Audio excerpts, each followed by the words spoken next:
Hello, everybody. Welcome back to my channel. My name is Nilay Patel. I'm the owner, designer, and educator here at SilverSilk and more, bringing you guys some more inspiration for the fall because we're not quite done yet. I know that we are in our last week of November, so I feel like we should just go out with a bang, right?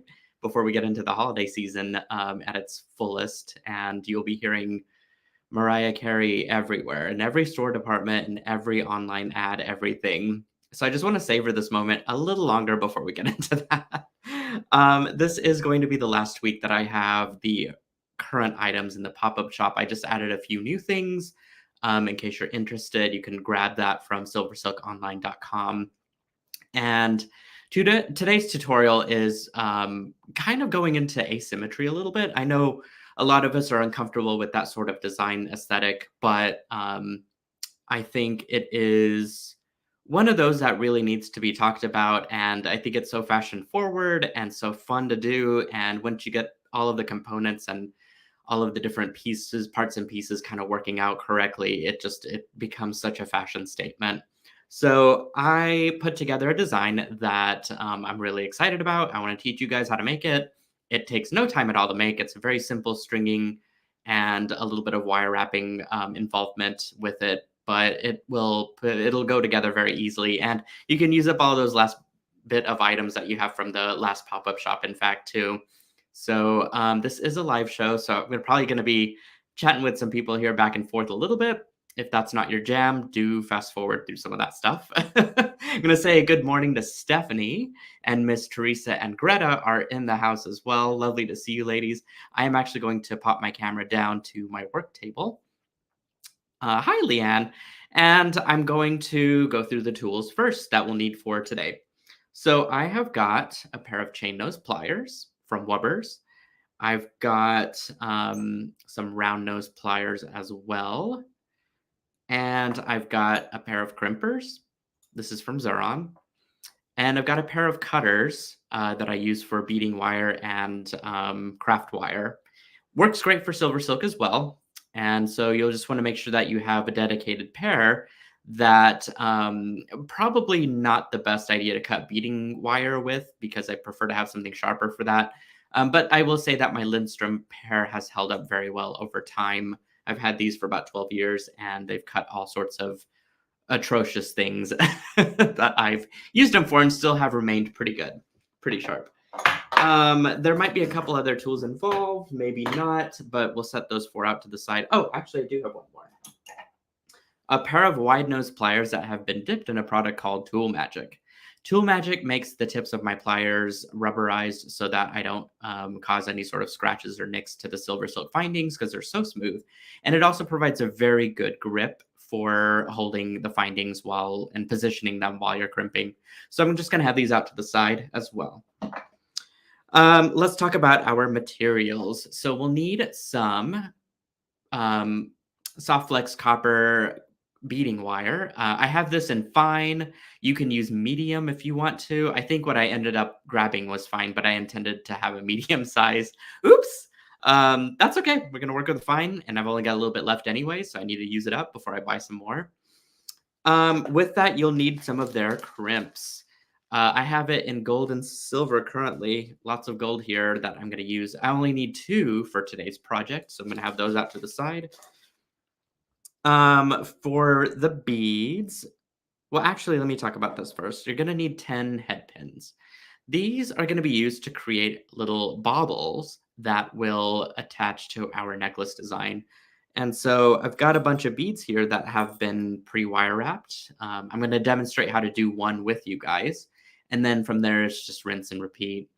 So with having said that, you'll need 10 of these squiggly little beads too, which look like this. And these were in the pop-up shop. I think I only have 2 units left, so there's not very many of those. Most of it is sold out.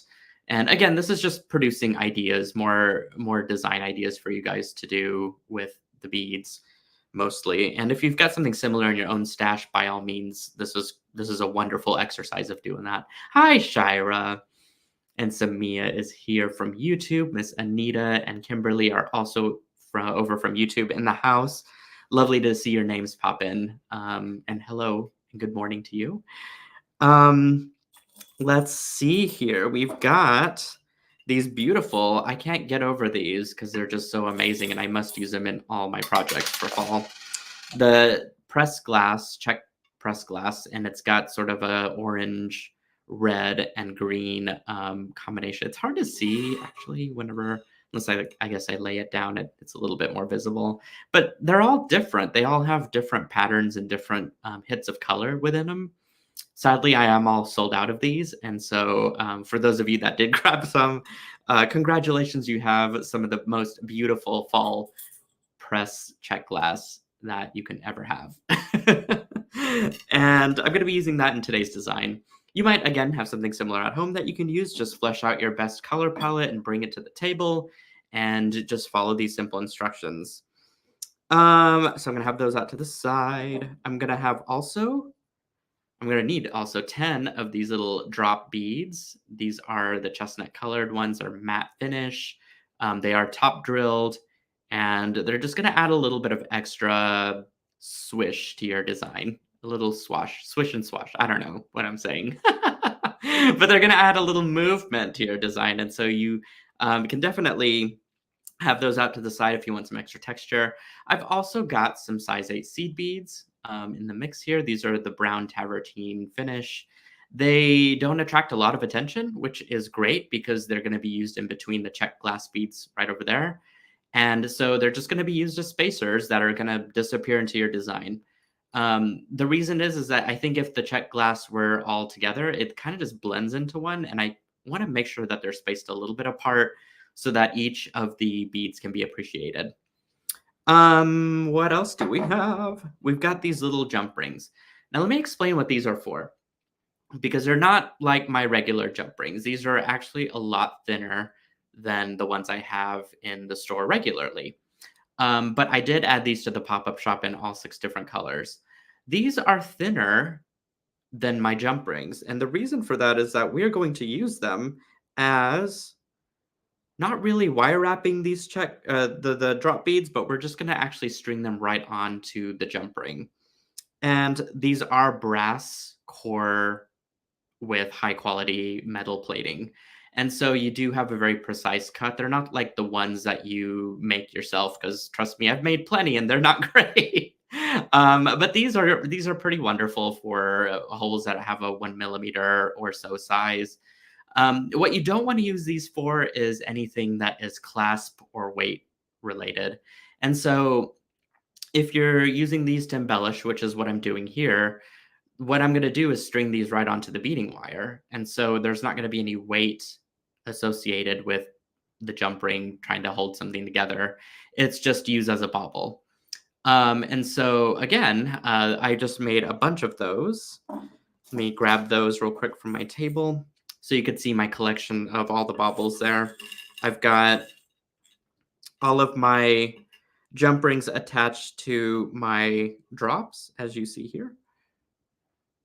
And I've got all of my squiggles that have the wire wrapping in it. I am going to show you how to do one of the wire wrapping here in just a second. But have those out to the side because you'll need them for our design. So I'm just going to scooch these right up. And I'm going to get this out. We'll probably start with our wire wrap bauble first. And I think that's really it about it as far as materials goes. Oh, one big one for that I forgot. This giant chunky fire polish bead, which I can't get enough of. It's such a beautiful light color. It's going to really contrast well, but not attract too much attention with your design. Just enough to say, hey, that design doesn't look like the average thing that someone would just pop on a string. Like, let's actually make a design out of something that looks like an art piece. And I think that adding the asymmetry and making it look intentional with a focal piece like this is going to really set it to that next level. So have that out to the side as well. Okay, let's start with the wire wrap bauble first, and then I'll show you guys how to string this right up. Oh, you know what? One thing I forgot to mention as far as materials go is SilverSilk. Oh my gosh, the product that I actually carry. And I just looked over at my table and realized that's also part of the design, y'all. So many of you went over to the pop-up shop and grabbed you some pearlesque captor chain. This was a custom color that I made. and I don't have it anymore, unfortunately, so I don't know why I'm showing it to you, but I think what I wanted to do was use this for this design, but offer some alternatives that are in the store currently. And if you're looking for more unique chains that I carry a limited edition of, again, visit silversilkonline.com where my thumb is pointing. I will have another pop-up shop for December that will feature holiday-related products and custom chains. So you'll definitely want to get on the texting list as well as the email list, and you could sign up for all of that on silversilkonline.com. So back to the chain. This is a 2 millimeter ball chain core with um, tinsel that's been knitted over the ball chain first. That's where you see those little glitzy hints of glitter within the chain. Because knitted over both of those things is wire that's as thin as human hair. And it's all drawn down into this beautiful little chain here. So I thought I could show you guys how to use my crimps, which you'll need two of these single strand end caps in copper. No, sorry, four. You'll need four of them, one for each end. And I was going to show you guys how to crimp those using the wide nose pliers as well. So I think beyond that and a clasp is really about the only other materials that you'll need for this design. But I have everything in the description in case you're really needing a cohesive list. Okay, back to this bobble. So let's do this. What I'm going to do is string my head pin right through the bead. I'm going to grab my chain nose pliers. I'm going to grab the very top part of my bead and grasp onto the head pin from there. And what I'm going to do is just use my finger to fold that wire right down over the chain nose pliers. This is going to create a L shape, or I guess a 90-degree angle, whatever you want to call it. Sharp bend into your head pin. And what I'm going to do from there is grab my round nose pliers. I'm going to tuck one of my plier ends into the elbow and the other right on top. Now, the thing with these loops and the thing with your pliers is that the further you go down into your pliers with, and you can really only go so much because my bead is going to stop it for this particular instance. But the further you go in, it's just going to create a larger loop, right? And if I'm going to be using this for stringing, I want that loop to be fairly smaller and discrete so that it kind of just disappears into the design. So I'm going to try and stay toward the top part of my pliers as much as possible. And I'm going to fold that wire right back around to point toward me. Then what I'm going to do is lift up and position my plier tip to be under the elbow that I just now created, and to have one of the plier tips right on back on top. I want to position my plier right where I had it before as I was wrapping this around. That way my loop stays consistently the same. You can always mark this with a Sharpie pen, or you can use some masking tape. And before you start on this technique, and because you have to make quite a bit of them, you can always mask off where you need to be on your pliers all the time. And that'll help become a guide for your other loops.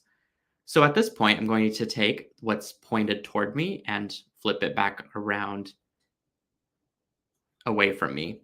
There's going to be a little bit of a weird gap. And so what I'm going to do is grab another pair of pliers. And I'm just going to push on it until it starts to become formed around my plier and tightened, just like that. Okay, once I lift off, you should have somewhat of a circle. And the real magic happens whenever you grasp onto the circle. You can kind of straighten out your pliers and stuff if you want to. If it's a little oval shaped, which mine is, what I do is I just grab my crimp pliers and I just give it a bit of a squish, just enough to make it round or rounder. And then I can grab the entire loop with my pliers like that and wrap the remaining wire of my head pin around the neck or stem or whatever you want to call it. Now, there are a million different ways to do this. And it's really just up to whatever your comfort zone is for making wire wrap loops. The thing is, there's no right answer. There is consistency, though, that you you must work on because that is what makes it look amateur versus professional, right? So sometimes mine ends up amazing and round and great, and there's nothing else like it in the world. And sometimes they end up a little bit lopsided, to which, this one's not bad. It's not my best one, but it's not bad. It's definitely usable. But practice makes perfect, y'all. So what I'm going to do now is just take my tapered pliers, because my Zuron ones are, and just kind of wrap that wire right around so that it doesn't poke out or stick out or do anything crazy. And then you have a bobble on your hands pretty easily. I made a ton of them again just ahead of time, as such. So you'll want about 10 of these. And I have them now in a nice little pile there. Okay. So I'm going to grab some of my beading wire, and I want about 1.5 feet. Give or take. I like to have more than less just for some extra padding room for whenever I'm crimping. And so you can even work directly off the spool if you want to save some of your beading wire. I would say because I'm at the tail end of my fine wire anyway, it doesn't matter for me. But 1.5 feet or give or take is going to be sufficient enough for this design. So here's what we're going to do. We are going to start stringing our beads on and try and assemble this design together. So what I'm going to start with is I'm going to start with my left-hand side first. And I'm going to string through some of the beads, and then I'll start to add on our bobbles. So what we're going to do is string one size 8 seed bead, one press glass, check glass, another pattern of that. And do mix up your check glass. If you've got it, they're all different, but just try and balance it out with some of the more bright ones versus the more translucent ones. Okay, I think I'm going to string on one more. I really don't remember what my pattern looks like, so I'm going to cheat and look real quick while we're doing this and make sure that I have everything correct here as far as everything. I think it's 2 or 3. It is 2. Okay, so once I've got 2 assembled on, I'm going to string on one more seed bead.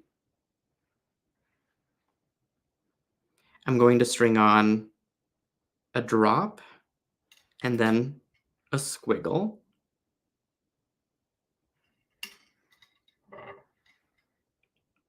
And then another press glass. So I will repeat this pattern 4 more times. Okay, whenever you start to string all of it together and you kind of press everything together, that's when the magic happens, is as you tighten it, it starts to look more like clusters. So again, here we go, seed bead. Whoop.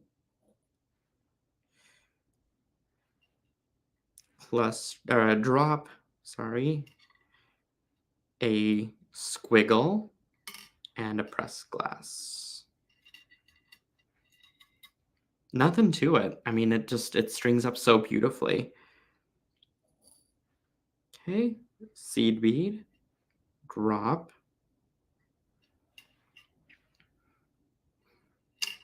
and squiggle. You see how the jump ring is not supporting any weight? It's just literally being strung onto my beading wire. And because I can get away with that, it just makes the design and the assembly just so quick and easy. Oh, you know what? I needed a press glass on there. Okay, there we go. Looks like we need it a couple more times here before we can revert back to just our press glass pattern. Okay, let's do this one. I mean, look at these. My gosh. So gorgeous. I wish I could have gotten more whenever I was at Jill's warehouse. Okay. Perfect.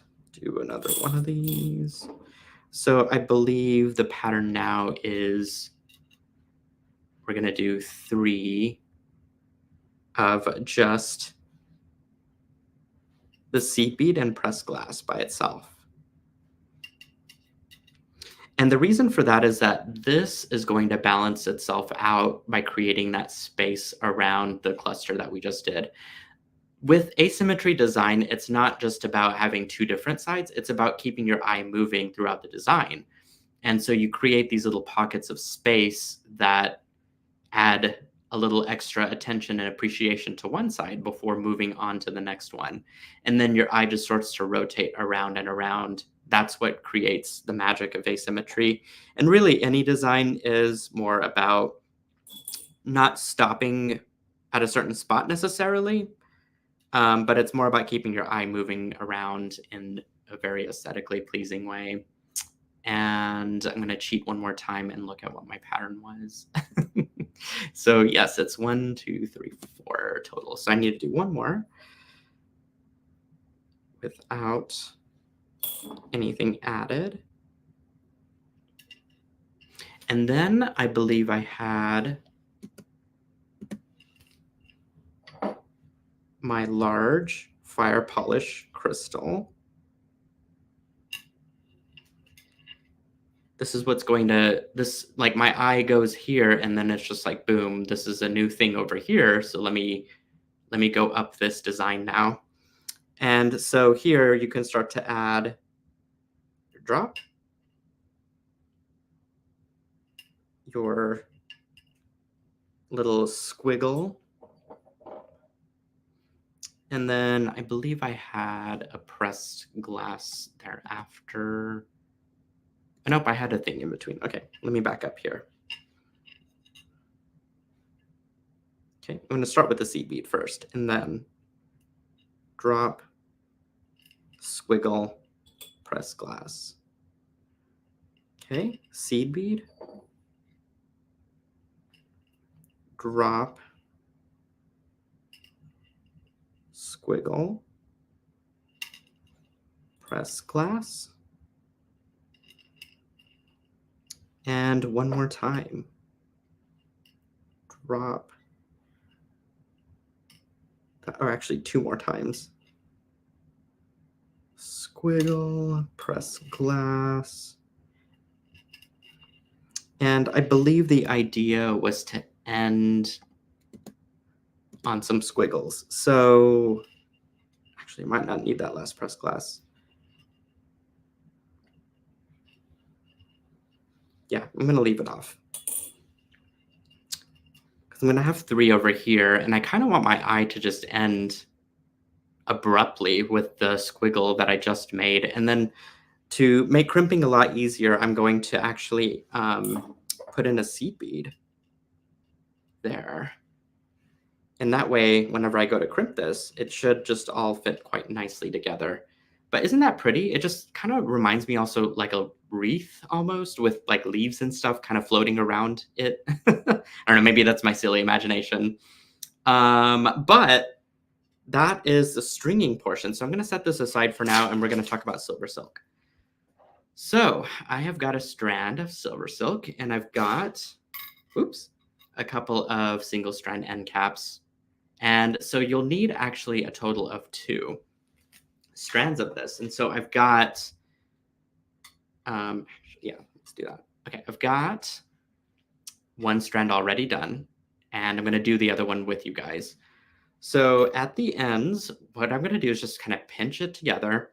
If your end cap is shut all the way and you're needing a little bit more space, wiggle room, whatever, to like put the chain into, you can always use your taper chain nose pliers or crimping pliers, whichever, to open up the end cap a little bit more, just by pressing out against the handles.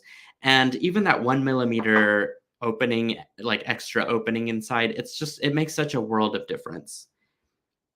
So once you insert it in, you can grab your wide nose pliers and position that right over the crimp and just give it a good press.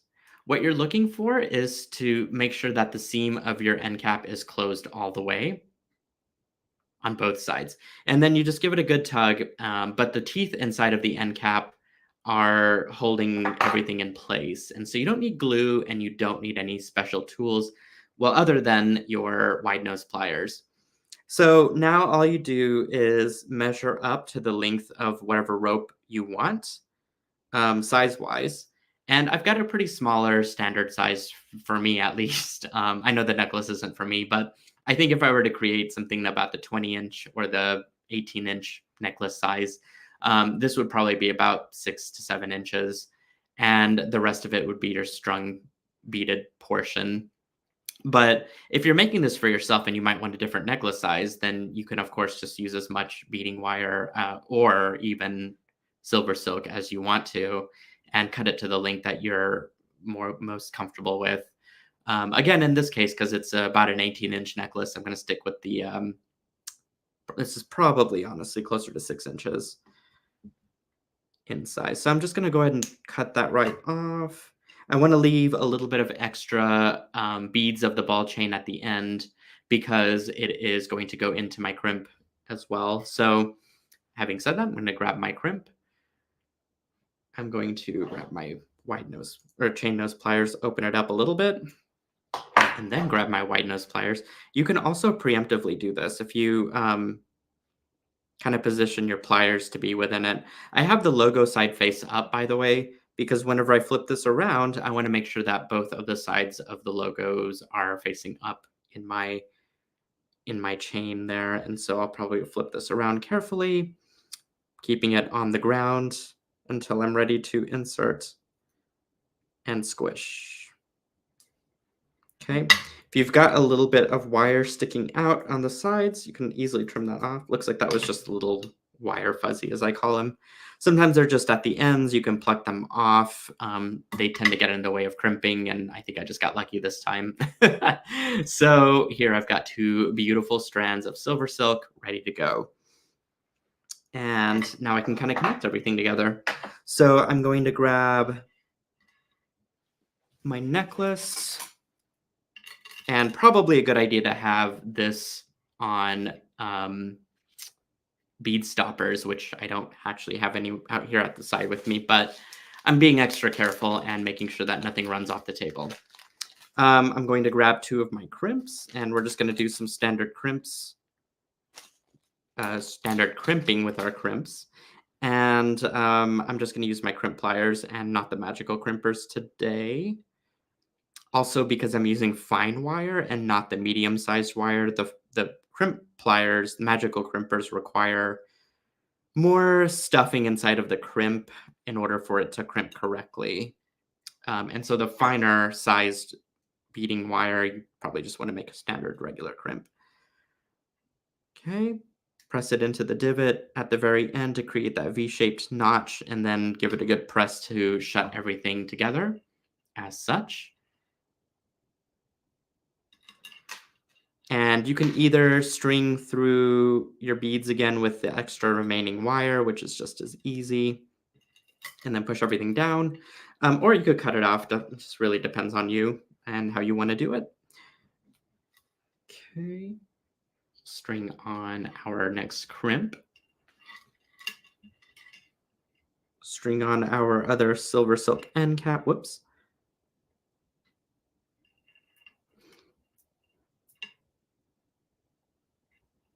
And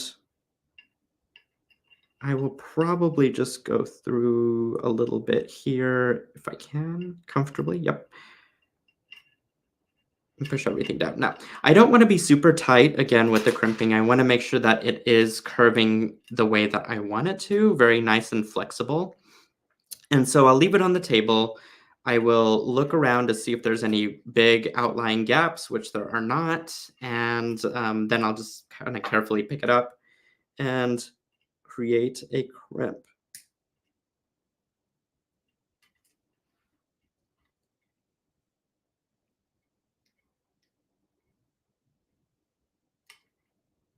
Okay, that looks really good.